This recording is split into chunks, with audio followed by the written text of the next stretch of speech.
જાણે ભગવાન કૈલાસમાંથી સમાધિ પૂરી કરીને ભગવાન મહાદેવ આવતા હોય એવું રૂપ. હે બેટા પરીક્ષિત ઉભો રે બેટા, 7 દિવસમાં મુક્તિ જોઈએ. તો કે હા બાપજી, મારા ભાગ્યમાં 7 દિવસ બચ્યા. અને પરીક્ષિતને નક્કી થઈ ગયું કે આ પાત્ર મને 7 દિવસમાં મુક્તિ આપશે.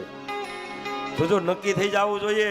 આપણે સદગુરુ કરીએ, આપણા સદગુરુ ઉપર આપણને ભરોસો હોવો જોઈએ કે મારા માથા ઉપર જેનો હાથ પડ્યો એ મારો ઉદ્ધાર નહીં થાય ત્યાં સુધી મને નહીં છોડે.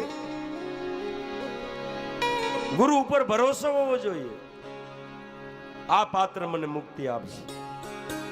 અને દોડી અને પગ પકડા, હાલો મહારાજ. જોજો ત્યાંથી થોડે દૂર ગંગાના કિનારે શુકરતાલ આજ પણ ત્યાં છે વડલો. કોક દીક જાવ તો દર્શન કરજો હાલા. હજારો વર્ષ થયા એ વડલાને, 5000 વર્ષ થયા, પણ એક પણ વડલામાં તમને વડવાઈ ન દેખાવા માટે દેખાય નહીં. કારણ એ વડલો કાયમને માટે 16 વર્ષનો યુવાન સુખદેવ રૂપ છે. એ વડલો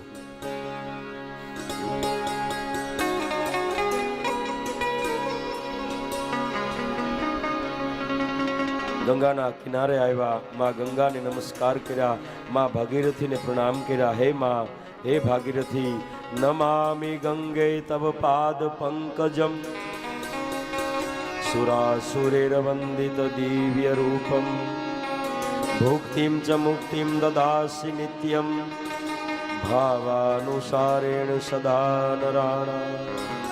માં ગંગાને વંદન કરી, ગંગામાં સ્નાન કરી, હસ્તિનાપુરનો ચક્રવર્તી સમ્રાટ, જોજો એક ભારતના ઋષિના પગ પકડી લીધા. બાપજી, મને 7 દિવસમાં મુક્તિ મળશે. શંકા હતી પરીક્ષિતને. અરે બેટા, સૂર્યવંશમાં ખટવાંગ નામે રાજા થયો. એને 2 ઘડીમાં મુક્તિ મેળવી. બેટા, તો 2 ઘડીમાં મુક્તિ મળી જતી હોય તો તારી પાસે તો 7 દિવસ છે બેટા.